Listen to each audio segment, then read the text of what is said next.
Imagine it's a Tuesday afternoon. You open your brokerage app, and everything is red.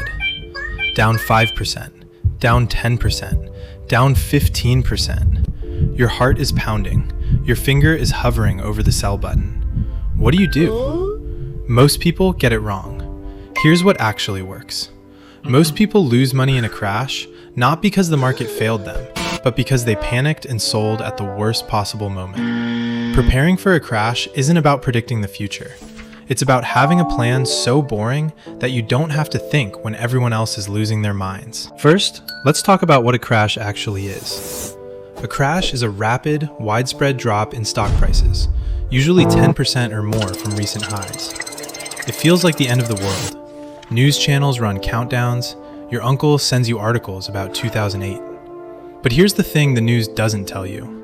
Since 1950, the S&P 500 has had over 35 drops of 10% or more.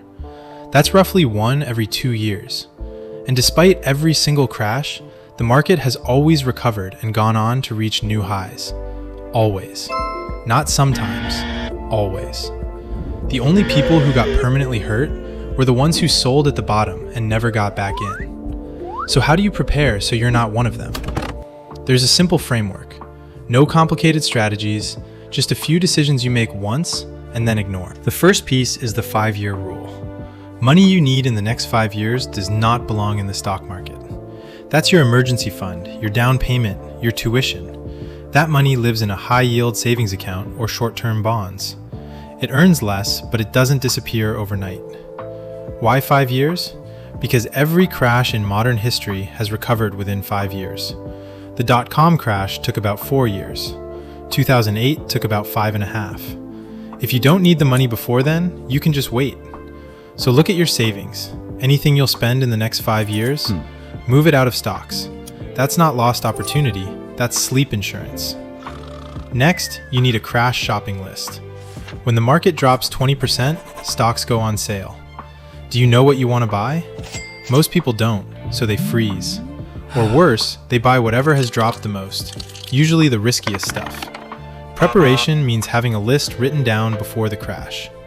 Mine is boring. I buy more of a low-cost S&P 500 index fund. That's it. No individual stocks, no crypto, no leveraged ETFs. Just the whole market at a discount. Your list can be similar. Write it down now. If market drops 20%, I buy X. If it drops 30%, I buy more X. Having that decision made in advance removes the fear. Then there's the automatic system. Do not try to time the bottom. You won't. Nobody does. Instead, set up an automatic monthly purchase into your index fund. Whether the market is up or down, the same amount buys shares. When prices are low, you buy more shares. When prices are high, you buy fewer. Over time, your average price smooths out.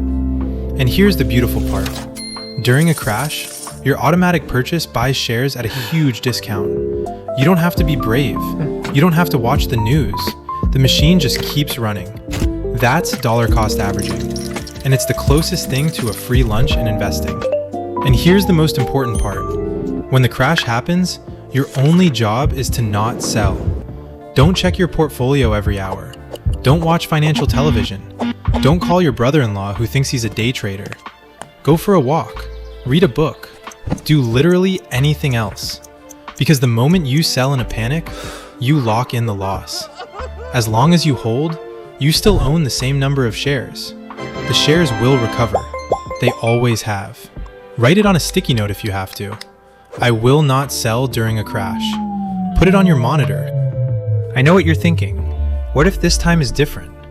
What if the crash keeps going and never recovers? Fair question. But here's the honest answer. If the entire US stock market never recovers, we're talking about a collapse of the economy so severe that your money won't be your biggest problem. In that scenario, cash won't save you either.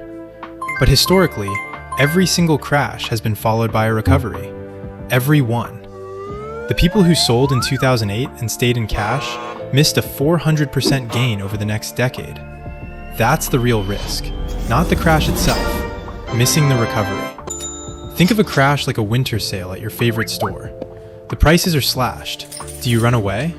No, you walk in and buy what you were already planning to buy. The stock market is the same. A crash is just a sale on companies you already wanted to own. The only difference is that the sale happens because other people are scared, and scared people make bad decisions. Your job is to not be one of them. So here's what you actually do. 2 things. That's it. First, write down your crash shopping list. A note on your phone, a sticky note on your monitor. If the market drops 20%, I buy more of my index fund. That's it. 1 sentence. Having that decision made in advance removes the fear. Second, take any money you know you'll need in the next 5 years and move it to a savings account. Not because you're giving up on investing, because you're protecting your sleep. That's the whole preparation. A shopping list and a 5-year buffer. Now here's the hard part. When the crash comes, and it will, don't check your portfolio every day. Don't watch the financial news. Don't try to outsmart the system. Your only job is to not sell. You'll feel nervous. That's fine. That's human. But you won't panic. Because you already have a plan. You know the only real mistake is selling out of fear. So you'll hold. You might even buy a little more if your list says so. And a few years later, when the market hits new highs, you'll look back and realize something surprising. That crash wasn't a disaster. It was the best thing that ever happened to your portfolio. Not because it felt good, because you kept buying when everyone else was running away. That's how you prepare for a crash. Simple, boring, effective. That's the whole game. Play it well.